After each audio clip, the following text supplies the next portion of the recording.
ಪ್ರಾರ್ಥನಾ ಅವಧಿ ಸಮರ್ಥ ಚಟುವಟಿಕೆ. ನಮ್ಮೂರ ಜಾತ್ರೆ. ನಮ್ಮೂರ ಜಾತ್ರೆ ಶ್ರೀ ಸಿದ್ದರಾಮಯ್ಯ ಜಾತ್ರೆ.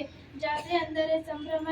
ಜಾತ್ರೆಯಲ್ಲಿ ಜನಸಾಗರ. ಜಾತ್ರೆಯಲ್ಲಿ ವಿವಿಧ ಅಂಗಡಿಗಳು, ಆಟಿಕೆ ಸಾಮಾನುಗಳು, ಬಲೂನುಗಳು, ಗೊಂಬೆಗಳು, ಬೆಳೆ ಸರಗಳು, ಸಿಹಿ ತಿಂಡಿಗಳು, ವಿವಿಧ ರೀತಿಯ ವಸ್ತುಗಳು ಜಾತ್ರೆಯಲ್ಲಿ ದೊರೆಯುತ್ತವೆ.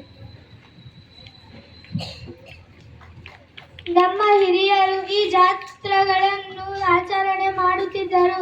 ಹೀಗೆ ನಾವೆಲ್ಲರೂ ಈ ಜಾತ್ರೆಗಳನ್ನು ಆಚರಣೆ ಮಾಡುತ್ತೇವೆ. ಜಾತ್ರೆಯಲ್ಲಿ ದೇವರ ರಥವನ್ನು ಎಳೆಯುತ್ತೇವೆ. ಕೇವಲ 1 ದಿನ ಮಾತ್ರವಲ್ಲ, 10 ದಿನ ನಡೆಯುವ ಜಾತ್ರಾ ಎಳೆಯುವ ಸಂಭ್ರಮದಲ್ಲಿ ಜನರು ಭಕ್ತಿ ಭಾವದಿಂದ ಘೋಷಣೆಗಳನ್ನು ಕೂಗುತ್ತಾರೆ, ರಥವನ್ನು ಎಳೆಯುತ್ತಾರೆ. ನಂತರ ಜಾತ್ರೆಯನ್ನು ಆನಂದಿಸಿ ಬಡವ ಶ್ರೀಮಂತ ಎಂಬ ವ್ಯತ್ಯಾಸವಿಲ್ಲದ ಜಾತ್ರೆಯಲ್ಲಿ ತೇರನ್ನು ಎಲ್ಲರೂ ಸೇರಿ ಎಳೆಯುತ್ತಾರೆ. ನಂತರ ಸಿಹಿ ತಿಂಡಿ, ಆಟಿಕೆ ಸಾಮಾನುಗಳು ತೆಗೆದುಕೊಂಡು ಮನೆಯಲ್ಲಿ